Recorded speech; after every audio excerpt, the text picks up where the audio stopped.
good to see each and every one of you all here tonight with us. I am Perry Holman, I'm the MC for tonight, and welcome to another episode of the Breaking Bread Village, where we have an opportunity to have a conversation with you. But before I go any further, let's give the band a hand again.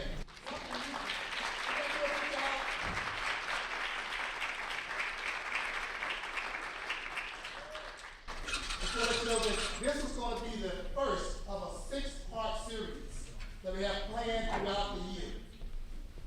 An opportunity for us to come together, talk, and have a big conversation. And hopefully you all can come back with the next events as well. Those other 5 that we're going to have planned for the year. And each one of us is going to have distinguished panelists that we have our conversations with. And that's what we have for you tonight. So I want to take this opportunity to introduce our panelists. And as I introduce them, I want them to come and stand right to the side of the stage here before they actually take their seats. First, I want to have Johnny Chapman.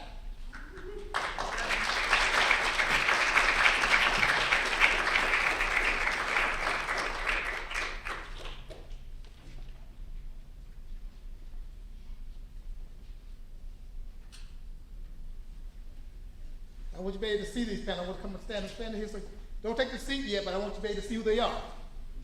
And have Lisa Thompson.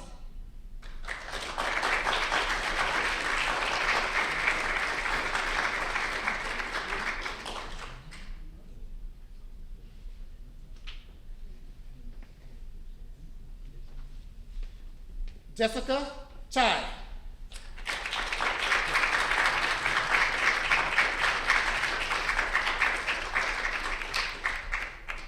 Algeria Sawa.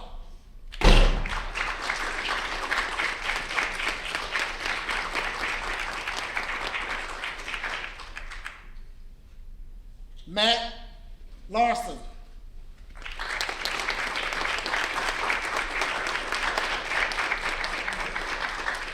And then Kristen Marr. Christine Marr. Sorry about that. These are going to be our distinguished panelists for our conversation tonight. Before I ask them to take their seat, I want to have a video played to give you a little bit more information about what to expect tonight, because later on tonight, we want to hear from you as well with your questions, and so we can have some deep conversations, okay? Now let's play the video. Hey, it's Erin Patrice. I am so happy that you decided to spend time with us today. You could have been anywhere else, but you're here with us, so thank you so much for that. I just want to go over some things just for people who may have come here for the first time and never have seen how we operate here at the Breaking Bread Village. For one, I want you all to know that everyone is welcomed here. We receive people how they are. So we want you to come as you are, and we want other people to feel free to come as they are as well. So that means that we respect everyone, we're kind, we try to use nice words, but we also are open and allow people to be themselves and share from their perspective and their points of views. So wanted to let you know that, and also thank you for being here. And I want to let you know too, if you go to tbbv.org, underneath live show, there's a section there to do some pre-show questions. Only 3 or 4 questions. If you could fill those out for me, that would be great. And then after the show, we have some post-show questions, just so we can kind of gauge our audience. Again, that's all for those of you who are new with us. And again, I thank you for being here. I hope you enjoy the show. So sit back, relax, and let's get started. Come break bread with me. Break bread and be free. Come break bread with me. Conversationally. Open your mind. Now is the time. Open your heart, and the healing can start. Come break bread with me. Break bread and be free.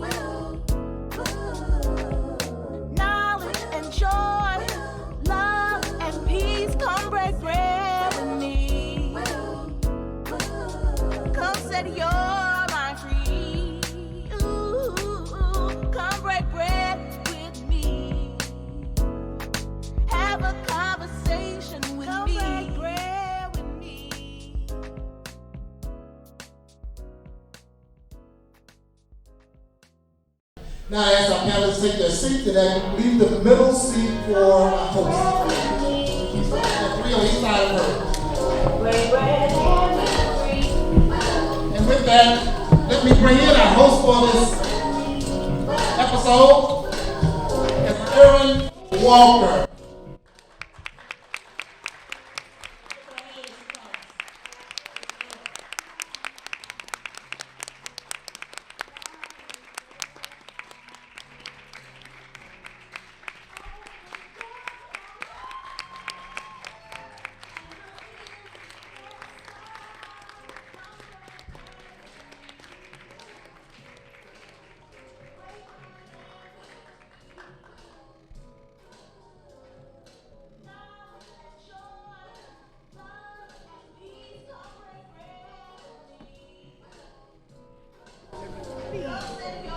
How's everybody doing? Good. Can you hear me pretty good? I don't know if I need a mic.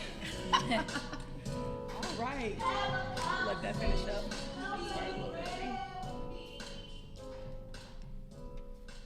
Welcome, welcome, welcome. I am so thankful and grateful for you all to be here. Grateful for our panelists to be here as well. And we're going to go ahead and get started. So today is the beginning of our Including You series, and we'll be talking about societal expectations. And we understand that sometimes societal expectations impact us a lot, and they also impact how we interact with other people. So we're just going to kind of talk about this organically today, and all of our panelists have already been introduced, so we'll go ahead and get started. I'm going to read off a very general definition of societal expectations. They are societal norms or expectations. They are the unwritten rules of beliefs, attitudes, and behaviors that are considered acceptable in a particular social group or culture. Norms give us an expected idea on how to behave and function to provide order and predictability in society. So, my first question for our panelists are, how have you been impacted by some societal expectations? And I know this is a very broad term. And I'm going to give a couple examples so that we can kind of know where we're going with this. So some societal expectations, when you look it up, some are, to have a lot of friends, to be popular. Sometimes within our religious sects, we have different expectations of how we should behave in society. You should always be busy. You shouldn't rest. For a woman, you should have children young and, have this family. And you shouldn't work, too many hours, right? So we have different expectations that are set on us. So I guess, Lisa, I'm going to start with you because you and I already had this conversation. So I want you to open us up with this on some societal expectations that have, impacted you in life and just even like career or what have you. So yeah, awesome. Well, first off, thanks for having me, and thanks for everybody for coming tonight. I was sharing with Aaron before we even got on the show that this is a really tough topic a little bit for me because when you are being vulnerable with a variety of people within your community, it's hard to not know if you're going to get judged or not. So I appreciate the safe space for all of us to be ourselves tonight. Yes. For me specifically, I would say some expectations as a young entrepreneur, someone who started a nonprofit. I felt like I had the expectation or people had put on me that I was too young to run my own business. Would I be successful?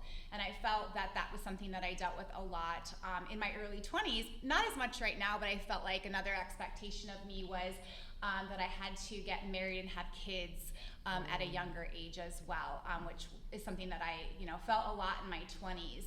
And I think another one is even outfits, what to wear, something that you might think is very simple, but thinking about how am I going to fit in, will my outfit be accepted, do I look okay, all of those things that I think I've started with. So I'll let other people answer that as well. Awesome. Wow. I know, I hear you. Wow. Go ahead. That's the Pentecostal church in me, Aaron and Lisa. I'm doing a lot of It's pretty much the amen section, right? Thank you, Lisa, for sharing that. And thank you all for having me. As Aaron was reading the definition to ground us for societal expectations, I'm going to be honest and transparent right now. The first thing that popped into my mind were examples, statements, phrases, expectations phrased as question marks, pretty much rooted in racial undertones by the elders around me and religious guidelines. And I did not grow up here. I raised my kids, thank God. I thought, well, I'm an empty nester soon. But I raised my kids here, but I wasn't raised here. But there were a lot of societal expectations placed upon me based upon experiences the elders had in their own lives. They may not have known that. Today, I look back almost 50, they probably did not know the historical context from which they were placing these expectations on me. But it was, you must look like this. You must not go out looking like that. You must sound like this, and make sure you do this when you get there. Now, I was born in the 70s, and there were not black or white water fountains to be, explicit, and just to kind of give a visual in terms of the differences between myself and my mom or my grandma and auntie who raised me. But I was asking why, but why? And they were like, oh, you young generation are so oblivious to the world. And so they were placing expectations on me about how I should behave, the things I should do, even up to now. I think about them. I have to be conscious for myself and ask myself, it's an everyday thing, why are you doing this? Are you being authentic to you? And to, even, what do you call those things? Don't sweep a person's foot. Yeah. Some of the superstitions. Yes, thank so you. I didn't raise my kids with superstitions, but when they visit grandma's like, don't you do that, put that hat on that bed. So tell us how. So tell us how those have impacted you directly right now. Are you saying that they're still in the back of your head, and that's what I'm hearing? Is that They are. Yeah. These are tapes that play constantly. Yeah. In my head. And in fact, I say to myself, and I could be totally wrong, but where I am right now, I say you're making up time for the time you lost by making decisions and going down paths that were set for you and not including your own desires and passions. Oh, thank you. Okay, we're going to pause right there. Okay. Mr. Chapman? It's now my turn, right? Yes. Can you hear me clearly? Thank you for coming. I think this is a wonderful opportunity to just have a community discussion about what our stories are and giving one another the opportunity of seeing a situation from someone else's eyes. That's a real broad question about societal expectations. I have to analyze that from several different perspectives. I'm a 56-year-old black male who at one time lived in Michigan. I moved away I moved from my home on Swede Street just a year and a half ago. But depending on what environment I was in and what time I was in that environment, the expectations on me were different, both in terms of expectations that the immediate society had of me, and then also the negative expectations that individuals had of me. I'm thinking about growing up just like Algeria, growing up in a church in which there was a certain expectation of me that I would conduct myself in a certain way, I would dress in a certain way, I would behave in a certain way. That was a real positive thing. I grew up in Carlton, just outside of Milwaukee, and so when I went to my little small white school, there was an expectation of me in terms of my parents, but there was also an expectation of some of my friends, and then there was also probably a real small part of the population that were biased, and so they expected negative things about me. And so I had to learn how to manage all of those expectations that other people had of me, and learn how do I navigate through And society. still live, right? And still live. And still live, and still make it, Yes. exactly. Yeah. Yeah. And so it even goes beyond that. Becoming a father of 3 boys, then I had to learn how to teach them how to recognize expectations that are going to be imposed on you, and learning how to manage those expectations. And just like Aaron said, how to survive the expectations that people have of you that are negative. Yeah, and breathe, right? I mean, you know, and I want our other panelists to chime in as well. A lot of stuff that you all mentioned, I mean, I'm a woman, I'm Black, you know, I grew up in a Christian, you know, environment, and, you know, I mean, that was why I got married when I was 18, because I thought that, you know, because I had a child at the age of 17 that, you know, you can't have children out of wedlock, you know, because that was what we were taught. I mean, it just was, right? So it was this idea like, okay, I need to get married, even though it was not the best marriage. But my point is that it was because of those societal expectations that it's nobody's fault. It's just kind of like a cultural thing at times. So I appreciate you all for sharing all those things, because you do have to juggle all of that and still be yourself. And then you have to ask yourself at some point, I think, Lisa, you kind of, I mean, that's kind of like what you alluded to, is that you had to kind of ask yourself, am I being myself in this moment? So, Matt, yeah. Yeah, I wanted to jump in here as a father of 2 now. Something you said really has sat with me. The other day, my 3-year-old put on an outfit that didn't go together. And I realized... Story of my life. Yep. Together. I realized something that was a pressure that I was putting down on him. Growing up through late high school into early college, I really struggled with self-image, but really with clothing. The types of clothes that I chose to wear and the fashions that were authentically me represented, according to society, a different sexual orientation that I was. So being a straight male, getting constantly told that I have to be gay because of the clothing that I wore was a real struggle. That's something that you're saying, how does it affect us now? Still to this day, I'm being really careful then as a father when it comes to my mind to not pressure clothes on my children. So if they go to the store and pick out something that doesn't look too good together, if that's what they want, they're at the age they can. Because who cares, right? Children get dirty, they play, like, who cares? But yes, we do that. I mean, I was twice. guilty of that too when my children were younger. Christine, and then Jessica, you're next. Yeah, I don't know if the mic's close enough to me, but I'm really loud, so I project pretty good, I think. So, but social norms, I think, exist to protect us. They exist to, you know, as humans, we need to define things. It's part of our nature. Yes. We need to define things. We need to put them into boxes. We need to, so we can move throughout our day-to-day life, right? Which is true, yes. But personally, really, they've throughout the years done more damage probably than good in my life. So, you know, I grew up in Kochville, not too far from Johnny, so we're neighbors a little bit there. But you know, my family was really kind and accepting, and kind of gave me, you know, you can be whoever you want. But I went to, you know, a conservative private school, and I always knew that there was something different about me. I knew that there was something about me that the adults in my life weren't explaining to me, right? Because when you're a kid, the adults in your life are explaining everything. They're explaining, you know, you go to school, you tie your shoes, you do this, you do that. You don't pick your nose. Right, yes, don't pick your nose because they'll turn to rocks in your stomach. So but that worked, I believed it, and I stopped doing that.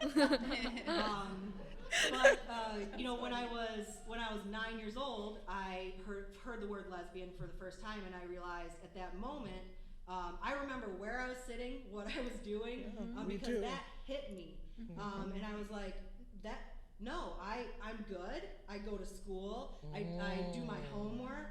I don't want to be different. I didn't want to be outside of that social norm that I was being taught I was supposed to be inside of. So I spent the next 10 years of my life, from the time I was 9 until the time I was 19, praying every day and every night, you know, constantly, that God would make me straight. Just really trying to change who I am, a beautiful part about myself, to fit in, to fit a social norm.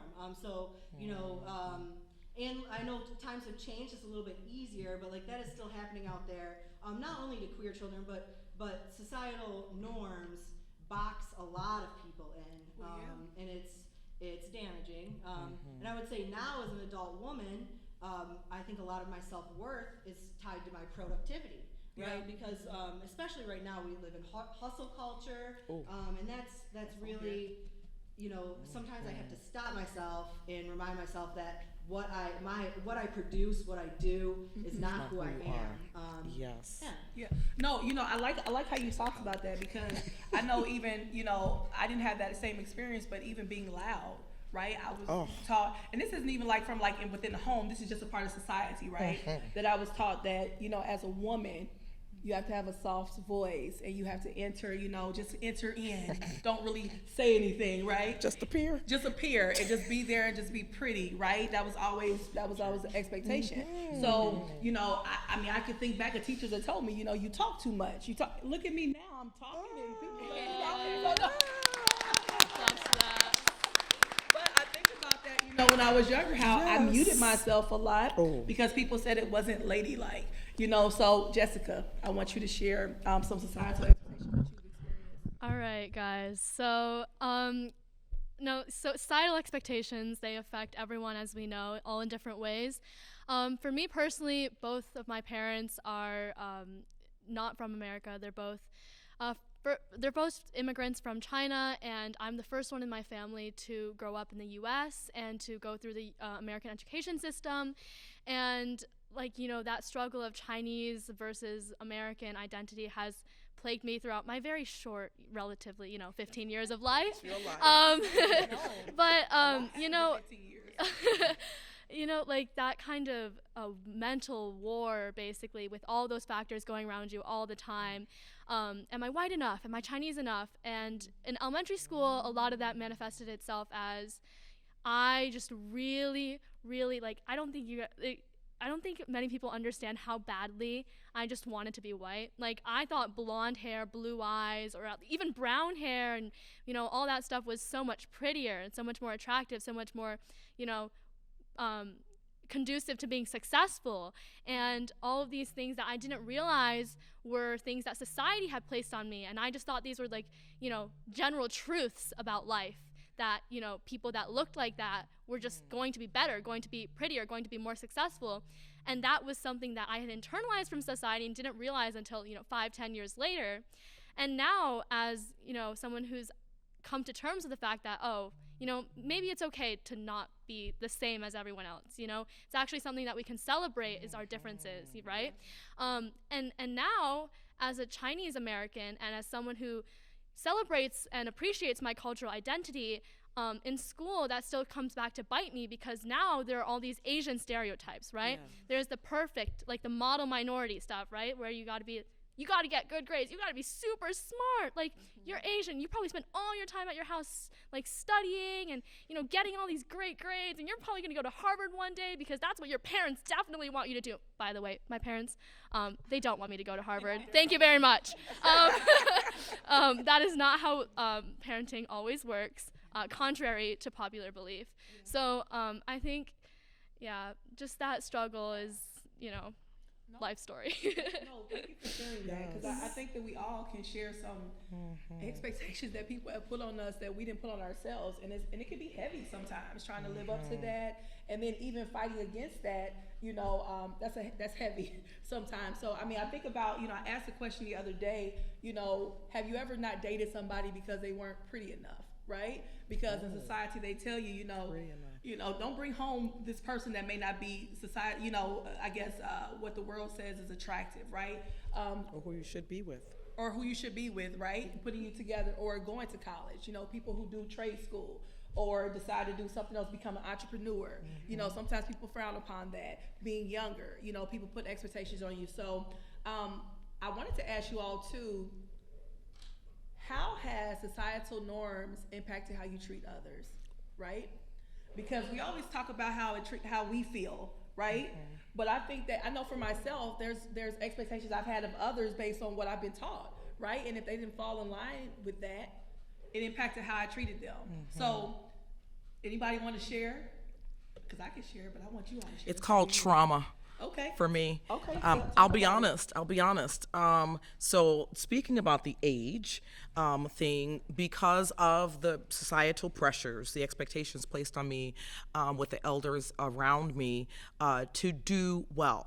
Even in school, where they're supposed to encourage us to flourish, right? Even in school, in my school, because I was looked upon as one of the kids who would go on to do great things, elementary school level, there was this pressure to continue to do great things.